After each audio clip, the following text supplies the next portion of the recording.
The rain falls on the canvas of a field hospital, a relentless drumbeat against the chaos within.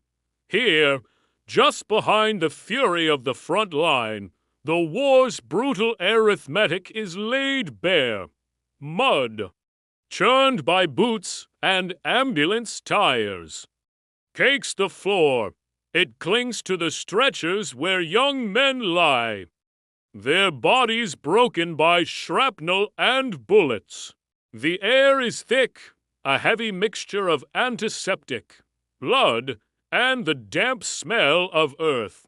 Through this grim theater move women, their white aprons stained, their faces etched with a fatigue that seems to seep into their very bones.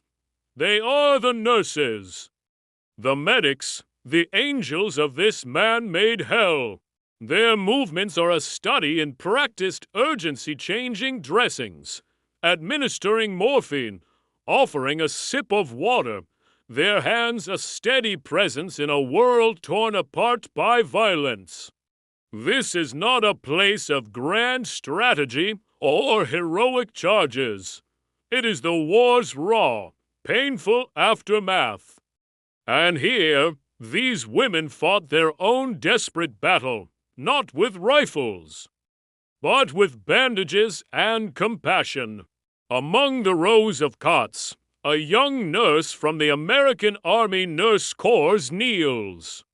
By the flickering light of a single kerosene lamp, she holds a pen for a soldier whose hands are too shattered to grip it. His voice is a faint whisper, dictating a final letter home. She writes his words of love, of regret, of peace, her own tears blurring the ink on the page.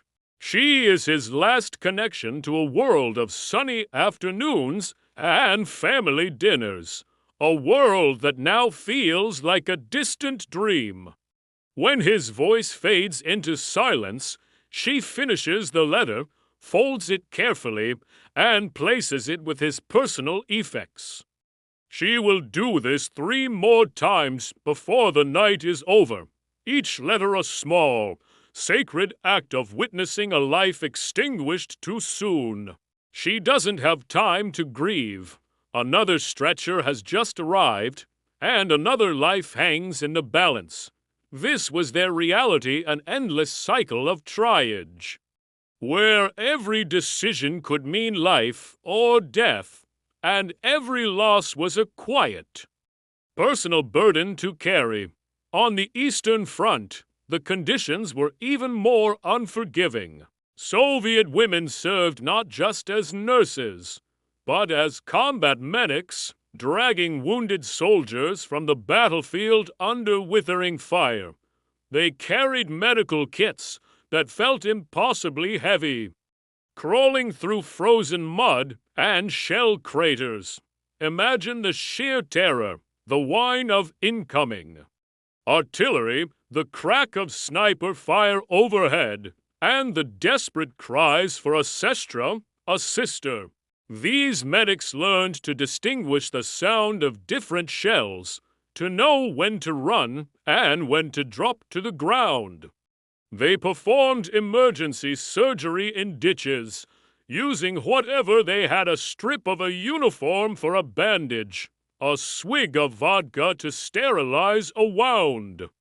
They saw the absolute worst of the fighting, their youth stolen by the horrors they witnessed, and the friends they lost.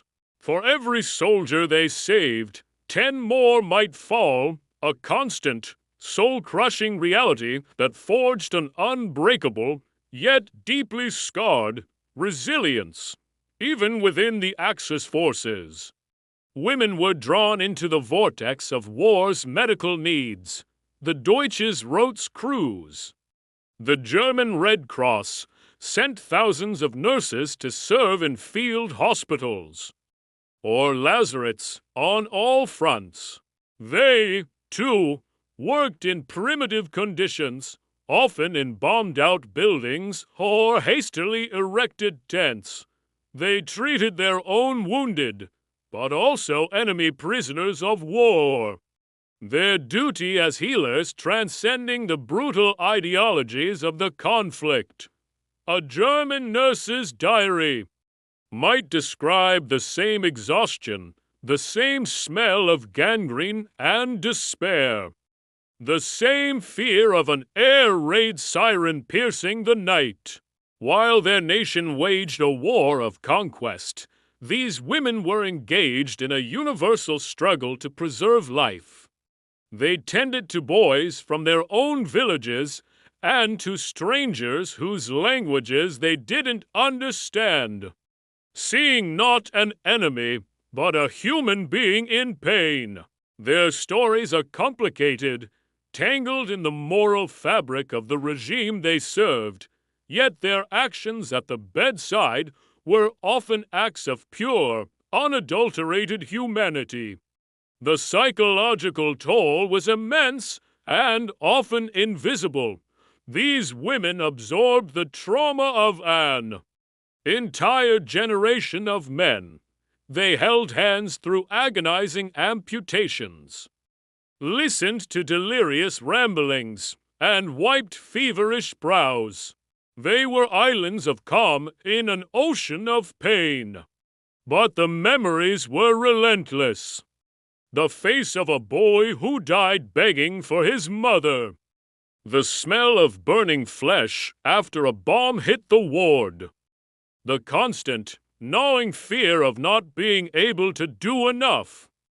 Many suffered from what we would now call post-traumatic stress disorder, but in the 1940s, there was no name for it.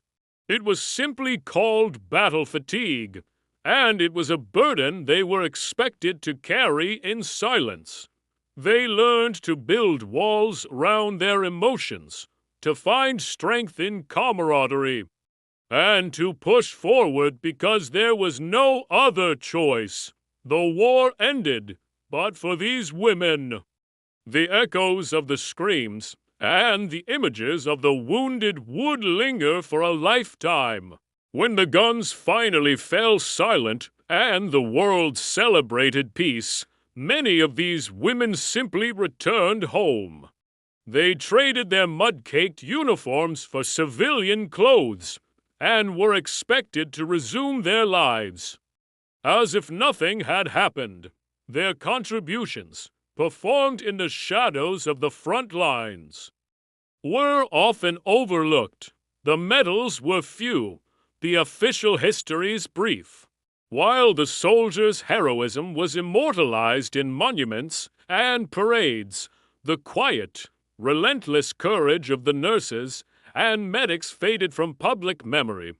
Their names were rarely carved into stone, their stories seldom told. Yet, in the darkest hours of the 20th century, they were the keepers of compassion, the defenders of life against the onslaught of death. Their legacy is not one of battles won or territory gained, but of countless lives saved, of dignity preserved in the face of degradation. Their quiet bravery remains one of the purest, most profound echoes of humanity to emerge from the wreckage of the Second World War.